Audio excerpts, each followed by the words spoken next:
Hola y bienvenidos un día más a mi canal. El día de hoy les traigo amistades tóxicas. Como sabemos, las relaciones tóxicas no solamente se limitan al ámbito amoroso, sino que también se desarrollan en la amistad, en las familias y hasta con conocidos, porque con los hechos que traeremos el día de hoy, los protagonistas de estas historias se enterarían de que no eran tan amigos como ellos pensaban. Así que comencemos con la primera historia. Mi amigo me drogó sin consentimiento. Una noche, Adam salió de fiesta a un antro con sus amigos. Todo parecía transcurrir con normalidad, tomando algunos tragos y ligando con un grupo de chicas. Sin embargo, Adam no quería llevar a nadie de vuelta al departamento de su amigo, donde se estaba hospedando en ese momento. Lo que Adam no sabía era que uno de sus supuestos amigos le había metido drogas en la bebida sin su consentimiento, entrando en un estado de extrema ebriedad e intoxicación debido a esa sustancia. Terminó perdiendo el control de sus decisiones y llevó a una de las chicas al departamento. Al siguiente día, Adam despertó sintiéndose pésimo. Al revisar la situación, se dio cuenta con horror de que no había utilizado preservativo, algo que jamás hacía, en especial con personas que no conocía bien.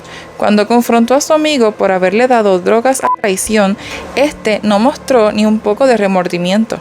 Por el contrario, se justificó diciendo que Adam se la había pasado bien, que no entendía por qué se enojaba y que al final le había ido mejor que a todos gracias a él. Semanas después, Adam descubrió que se había contagiado de clamidia, aunque afortunadamente es una infección tratable y se curó. El impacto emocional y la incertidumbre le dejaron una lección muy clara. No se puede confiar a ciegas en las personas, ni siquiera en los amigos, y menos cuando hay alcohol o sustancias de por medio. Wow, esta historia de por sí es muy fuerte porque imagínense que su amigo, pensando en que la iba a pasar bien, lo droga sin su consentimiento. Imagínense que esa mujer que acompañó a Adam al departamento se hubiera quedado embarazada. O peor aún, que Adam o ella hubieran contagiado alguna otra enfermedad mayor y que no se pudiera tratar. Sería algo realmente horrible. Y es que la irresponsabilidad de ese supuesto amigo es terrible. Como justificarlo diciendo que, al menos te la pasaste bien. ¿Cómo que te la pasaste bien? Es como ese tipo de personas que dicen, no, es que ella quería. Me imagino que él también tiene ese tipo de pensamientos, porque si justificó su atrocidad de esa manera, no me quiero imaginar qué otras cosas justificaría este supuesto amigo. Yo solamente espero que Adam se haya alejado de él y también de las sustancias y cualquier cosa que lo haga perder el conocimiento, porque aunque es responsabilidad de Adam cuidarse, sabemos que Adam no estaba en sus 5 sentidos, no estaba consciente porque estaba drogado.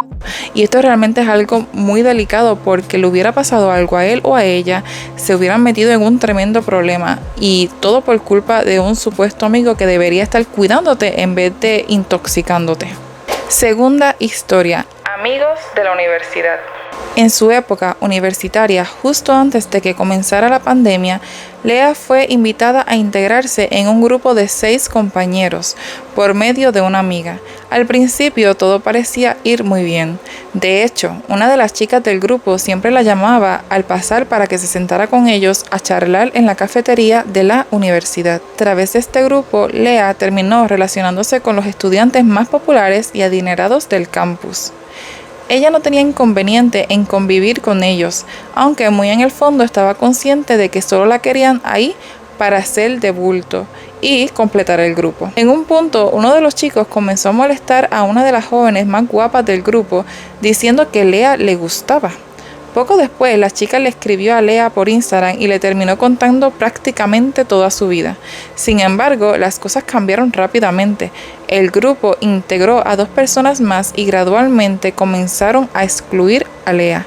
Dejaron de hablarle y subían historias destacadas a redes sociales donde aparecían todos juntos, pero sin ella, ya que nunca la invitaban a sus planes fuera de la universidad. Lea ya sospechaba que esto sucedería, por lo que no dejó que la situación la desanimara. Lo más triste para Lea es que estas fueron las últimas personas que conoció en clases presenciales antes del confinamiento. Aunque hoy en día varios de ellos aún la tienen en su lista de mejores amigos en redes sociales, ella sabe que eso no significa una amistad verdadera. Al final, Lea se queda con los pocos amigos reales que tiene, sabiendo que ellos son los que verdaderamente valen la pena. Y con esta historia de Lea quiero empezar diciendo que no todas las personas que nos rodean o aquellos compañeros que se llevan bien con nosotros son realmente amigos, porque como dije al principio, la amistad se demuestra, y si esas personas no la querían a ella fuera de la universidad, mientras que ellos sí que podían juntarse fuera, es porque realmente no la sentían importante, no la sentían vital en su grupo de amigos, en fin, que no la consideraban una amiga.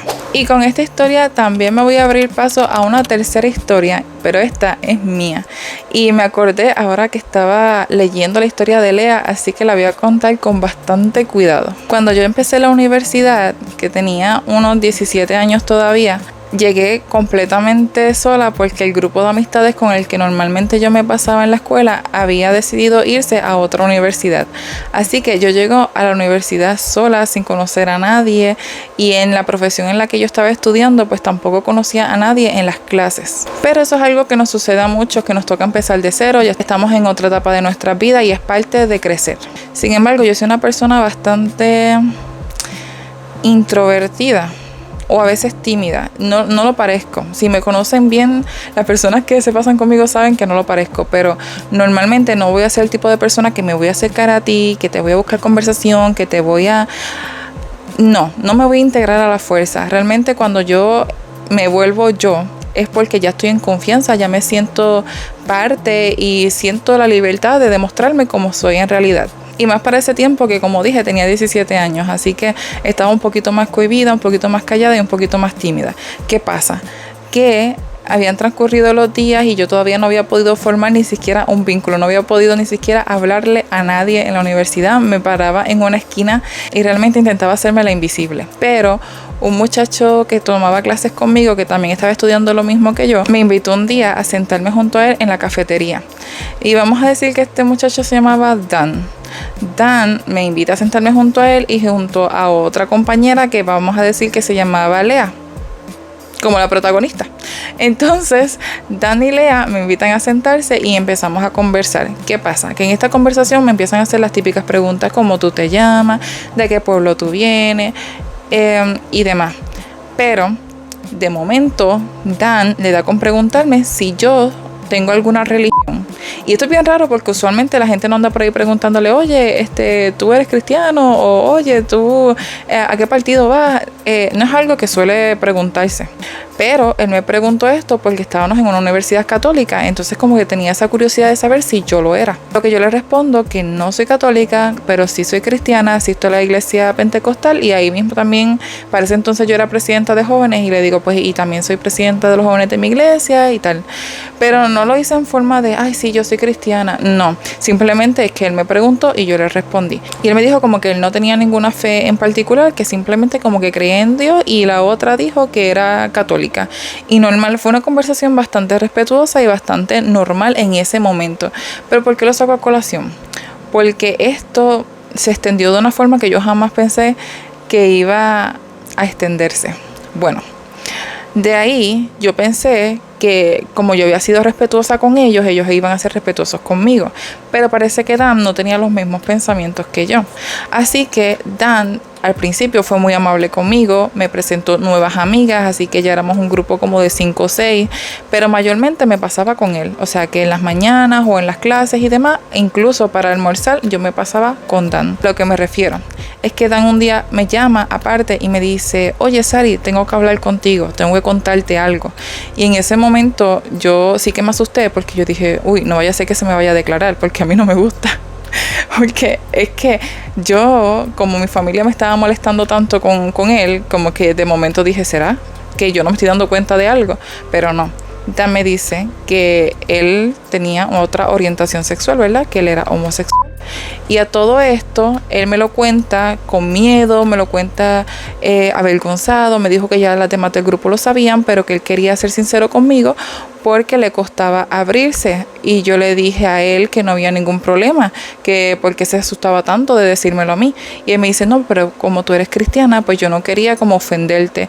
Y yo le dije, mi opinión o mi forma de pensar, mis creencias no tienen nada que ver con la forma en la que yo te voy a tratar a ti. Y esta es una postura mía que mantengo bastante y que a muchas personas como que les cuesta entender. No significa que yo esté de acuerdo o no, simplemente significa que yo respeto mucho la opinión de las personas, pero la opinión de las personas no va a cambiar la mía. Simplemente yo siento que debe haber respeto mutuo, y yo le demostré a Adán, según mi percepción, que él tenía mi respeto y yo jamás lo ofendí por su orientación sexual. Por lo tanto, yo lo menos que me esperaba era que Dan iba a ser irrespetuoso entonces conmigo por mis creencias y por mi fe, porque yo no era de las que se pasaba hablando de su fe en público, ni de las que intentaba imponerse ante nadie. Simplemente a Dan empezó a molestarle que yo no hiciera lo mismo que él. A Adam no le agradaba que yo no hablara palabras soeces. A Adam no le agradaba que yo no mirara a otros chicos yo teniendo pareja. A Adam no le agradaba que yo, suponer, no me quisiera salir de las clases o que yo no quisiera cortar clase. Si me entienden en qué te afecta a ti lo que yo haga o lo que deje de hacer. Si tú quieres hacer las cosas, hazlas. Yo no te estoy reprochando por lo que tú vayas a hacer, porque la necesidad de reprocharme a mí que cambie mi manera de ser. Entonces al principio yo me lo tomaba en modo broma, porque él me decía, ay no, es que Sari es tan santa que si la toco me voy a sanar. Ay no, es que Sari brilla tanto que tal cosa. Y al principio yo decía, bueno, debe ser algo bonito que vean algo diferente en mí. Pero se sintió ya de un modo acosador, o sea, ya fue de un modo en el que utilizaba cada broma para hacerme sentir mal. No simplemente era, ay, te admiro por cómo eres, no, es como que, ay, esta se cree diferente y me molesta. ¿Qué pasa? Que Dan salta otro paso y ya no solamente se mete con mi fe, sino que empieza a meterse con mi cuerpo. Y yo para ese entonces en la universidad yo estaba extremadamente delgada. Tengo fotos de esa temporada y yo me veo casi en el hueso. Y Dan empezó a hacerme creer a mí que yo estaba gorda. ¿Por qué? Porque Dan sí lo estaba. Y yo jamás fui ofensiva con su peso. Al contrario, sin embargo, Dan empezó a meterse entonces con el mío, con mi físico, cómo me veía. Si comía y me inflamaba, me decía, ay, Sari está embarazada. Y me hacía muchos comentarios en el que yo empecé literalmente a verme gorda delante del espejo. Y ustedes saben lo preocupante que es eso, porque hay muchas personas que tienen un trastorno alimenticio debido a esto y que sufren enfermedades graves debido a esto. O sea que lo que él estaba haciendo era bastante fuerte. Y ya yo llegué a un punto en el que ya yo no aguanté la presión. Yo dije, prefiero quedarme sola en la universidad que seguir aparentando que Dan es mi amigo cuando él se está burlando todo el tiempo de mi forma de ser, de mi forma de vestir, de mi forma de alimentarme y de mi cuerpo. ¿Con qué derecho tú te haces llamar mi amigo si me vas a ofender a cada vez que tú puedes? Y yo nunca te he ofendido a ti. Sí entendí, porque a la misma vez yo intento entender por qué las personas se comportan, pero hay cosas que no tienen justificación. Yo entendía que Dan tenía inseguridades, yo tenía en claro que Dan tenía sus complejos respecto a su cuerpo, yo tenía en claro que Dan quizás le molestaba que él quería hacer ciertas cosas que yo sí podía hacer y él no podía, entre otras cosas, porque Dan incluso llegó a cruzar el límite de halagar a mi novio diciendo, ay, yo quisiera estar con él. Hello. Entonces yo sé que Dan me tenía en parte cierto coraje, pero no importa cuán frustrado te sientas tú contigo mismo, no hay razón para desquitarse con los demás. Y Dan fue tan irrespetuoso que yo entendí que mejor era quedarme sola. Fue la única amistad, y por eso me acordé, porque fue la única amistad que hice antes de que llegara la pandemia, antes de que nos mandaran para la casa, y ya yo no pude hacer ningún otro vínculo fuera de la universidad.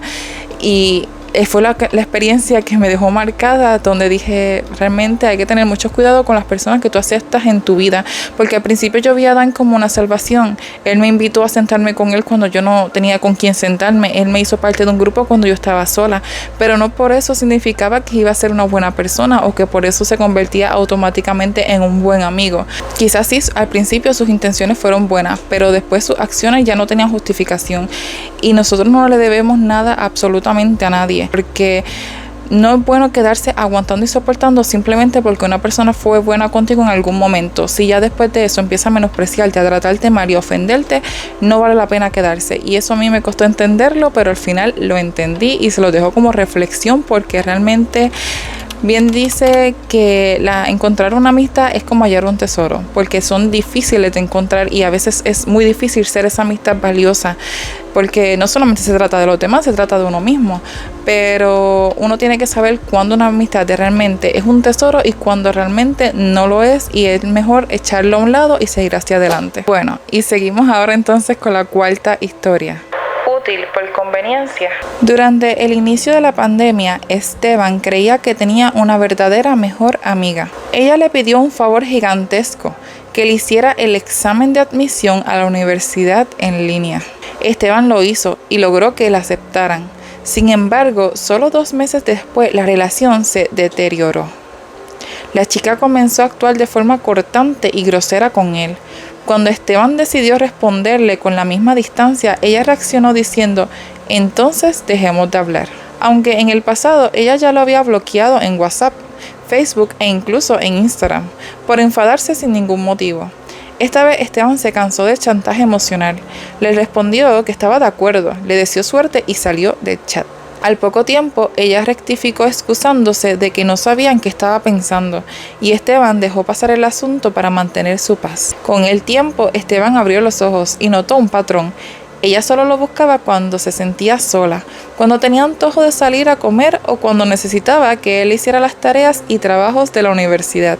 Al ponerse reflexivo, Esteban entendió que esa relación no le aportaba nada positivo y que solo lo estaban utilizando. Decidió irse alejándose de manera gradual hasta cortar el contacto por completo. La última vez que ella le escribió fue hace unos meses, únicamente para preguntarle cómo hacer un trabajo en Word. Pero Esteban ya tiene claro que lo mejor es no volver a saber de ella. Y sí, obviamente la amiga de Esteban realmente no era amiga, solamente veía en Esteban alguien que le pudiera proporcionar cosas, compañía, comida, trabajo, etc. Y realmente así hay mucha gente. Quinta historia. Me odia luego del compromiso. Mía se comprometió recientemente y nombró a una de sus amigas más cercanas como la dama de honor. Sin embargo, justo cuando Mía celebraba esta nueva etapa, su amiga tomó decisiones personales que la alejaron físicamente del grupo, despertando en ella una fuerte sensación de exclusión y celos sutiles. Poco a poco la relación dio un giro dañino. La amiga comenzó a atacar a Mía mediante agresiones pasivas. La contradecía sin motivo, le hacía comentarios despectivos y buscaba socavar su lugar en el grupo. La situación llegó al extremo de que Mía comenzó a sentir ansiedad antes de cualquier reunión donde supiera que se encontraría con ella. El punto de quiebre ocurrió cuando la amiga intentó manipular y alterar los planes que Mía ya tenía organizados con otras personas. Para Mía el impacto fue profundo, no solo por el compromiso de bodas en puerta, sino porque revivió un trauma en el pasado. 10 años atrás sufrió un acoso sutil similar dentro de otro grupo, del cual terminó aislándose por completo sin que nadie la defendiera.